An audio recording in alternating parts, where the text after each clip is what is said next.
ṣeé ṣe kí ẹgbẹ́ àwọn olórin fújì lórílẹ̀‐èdè nàìjíríà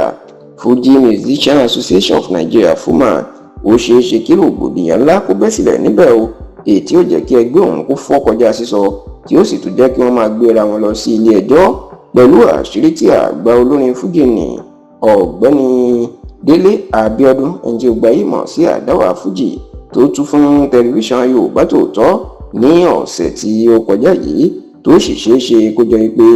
ilé ẹjọ́ ni yóò bá wọn yanjú ọ̀rọ̀ tó yẹ káwọn àgbààgbà onífújì kan yanjú pẹ̀lú ọ̀rọ̀ tí Àdáwà Fújì tí ó sọ fún wa lọ́sẹ̀ tí ó kọjá yìí. Ǹjẹ́ kí ló fẹ́ ṣẹlẹ̀ táwọn onífújì yóò fi máa gbéra wọn lọ sí ilé ẹjọ́ nígbà táwọn bàbá wọn bíi Alhaji Kọ́láwọlé Àyìnlá Ìlọrí tí ó gbajúmọ̀ sí Kọ̀líńtì Àyìnlá tàbí Kébé ń Kwara, àwọn bíi Alhaji Wasiu Àyìndé Ọmọgbọ́láhàn Anífowóṣe tí ó gbajúmọ̀ sí K1 The Ultimate, àwọn bíi Alhaji Love Idris, àwọn bíi Alhaji Love Azeez, àwọn bíi Alhaji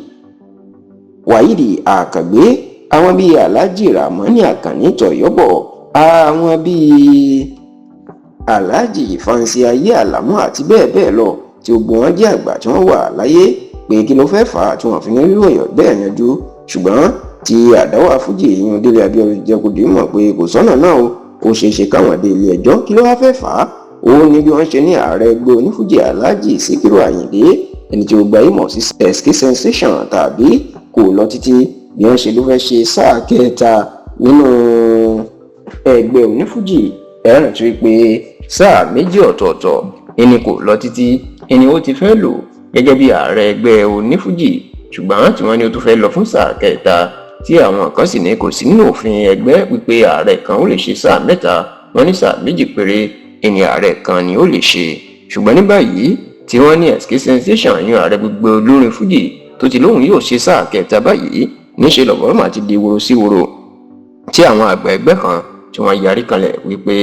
kò ní lè ṣe sáà kẹta o, àti pé kò jẹ́ kẹlòmíì kó bọ́ síbẹ̀. Nígbà tó ń bá tẹlifíṣàn Yorùbá Tòótọ́ sọ̀rọ̀ lọ́sẹ̀ tó kọjá, Àdáwà Fújì ìyún Délé Abíọ́dún jẹ́ kó dì í mọ̀ pé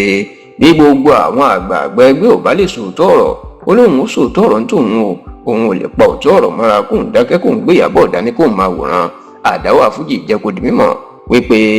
kò sí ààyè fún sáà kẹta nínú ẹgbẹ́ onífújì o, tó sì ní níbi tọ́rọ̀ ń lọ yìí ó dàbí pé ilé ẹjọ́ làwọn yóò padà kó ara wọn lọ, táwọn yóò lọ máa yanjú ọ̀rọ̀ kí ilé ẹjọ́ bá wọn fi ojú òfin wò wípé ṣé ní tí ò bá sínú òfin